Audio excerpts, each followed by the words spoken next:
Assalamualaikum warahmatullahi wabarakatuh. Perkenalkan, nama saya Najwa Faisa Kamila dengan NIM 11221127. Di sini saya akan menjelaskan mengenai manajemen keuangan sektor publik. Oke, mari kita mulai.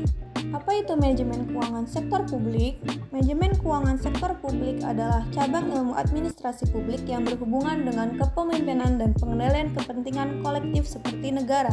Manajemen sektor publik mencakup berbagai aspek, seperti restrukturasi organisasi, sistem penganggaran, manajemen sumber daya, evaluasi program, strategi manajemen, dan pengendalian manajemen. Manajemen sektor publik memiliki beberapa karakteristik, diantaranya berfokus pada peningkatan kesejahteraan umum, bukan keuntungan finansial.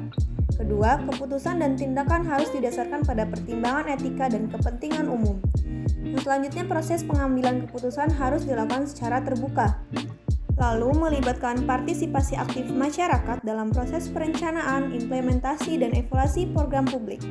Yang terakhir, harus mampu menyesuaikan diri dan beradaptasi dengan perubahan.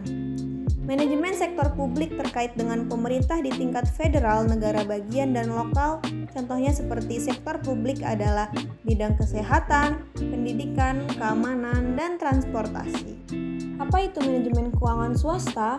Manajemen keuangan swasta adalah kegiatan yang berkaitan dengan perencanaan, pengorganisasian, pengarahan, dan pengendalian sumber daya keuangan suatu perusahaan atau organisasi. Tujuannya adalah untuk memastikan kelancaran operasional bisnis, penggunaan dana yang optimal, dan pengambilan keputusan yang tepat.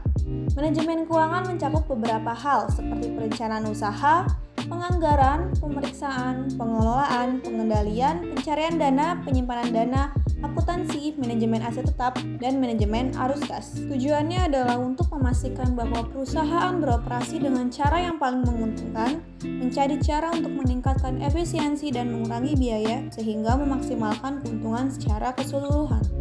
Perbedaan sektor swasta dan sektor publik diantaranya, sektor swasta bertujuan untuk memastikan keuntungan bagi pemilik perusahaan, sedangkan sektor publik bertujuan untuk memberikan pelayanan publik kepada masyarakat. Organisasi sektor swasta dimiliki, dikendalikan, dan dikelola oleh individu atau badan usaha, sedangkan organisasi sektor publik dimiliki, dikendalikan, dan dikelola oleh pemerintah. Dan terakhir, akuntansi sektor swasta bertujuan untuk mendapatkan keuntungan bagi perusahaan, sedangkan akuntansi sektor publik hanya memenuhi kebutuhan publik tanpa motif mencari keuntungan. APBN dan APBD.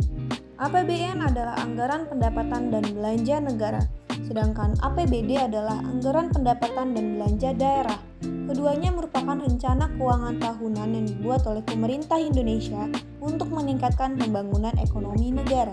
Perbedaan APBN dan APBD terletak pada skala, penyetujuan, peran, dan hubungan. APBN dan APBD memiliki tujuan yang sama, yaitu mengatur pemasukan dan pengeluaran keuangan. Yang selanjutnya ada pajak. Apa itu pajak? Pajak adalah kontribusi wajib kepada negara yang terutang oleh pribadi atau badan yang bersifat memaksa berdasarkan undang-undang dengan tidak mendapatkan imbalan secara langsung dan digunakan untuk keperluan negara bagi sebesar-besarnya kemakmuran rakyat. Fungsi pajak dibagi menjadi 4, yaitu fungsi anggaran, fungsi redistribusi pendapatan, fungsi mengatur, dan fungsi stabilitas. Jenis-jenis pajak sebagai berikut. Yang pertama menurut golongan, yaitu ada pajak langsung dan pajak tidak langsung.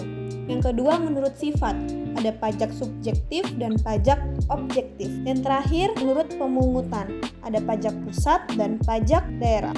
Yang selanjutnya, apa itu PNBP? PNBP adalah singkatan dari penerimaan negara bukan pajak, yaitu penerimaan pemerintahan pusat yang tidak berasal dari penerimaan perpajakan. Objek PNBP mencakup seluruh aktivitas, hal, atau benda yang menjadi penerimaan negara selain pajak dan hibah. Objek tersebut adalah pemanfaatan sumber daya alam, pelayanan pengelolaan kekayaan negara dipisahkan, pengelolaan barang milik negara, dan pengelolaan dana. Tarif PNBP dapat diatur dengan peraturan menteri dan PNBP tidak dikenakan pajak penghasilan dan pajak pertambahan nilai. Pajak bumi dan bangunan perdesaan dan perkotaan yang selanjutnya disingkat PBBP 2 adalah pajak atas bumi atau bangunan yang dimiliki, dikuasai, dan dimanfaatkan oleh orang pribadi atau badan. Objek PBBP 2 merupakan bumi atau bangunan yang dimiliki, dikuasai, atau dimanfaatkan oleh orang pribadi atau badan, kecuali kawasan yang digunakan untuk kegiatan usaha perkebunan, perhutanan, dan pertambangan. Subjek PBBP 2 merupakan orang pribadi atau badan yang secara nyata mempunyai suatu hak tersebut. Tarif PBBP 2 ditetapkan sebesar 0,5% dan yang berupa lahan produksi pangan dan ternak ditetapkan sebesar 0,25%. Sekian penjelasan mengenai manajemen sektor publik. Kurang lebihnya mohon maaf. Wassalamualaikum warahmatullahi wabarakatuh.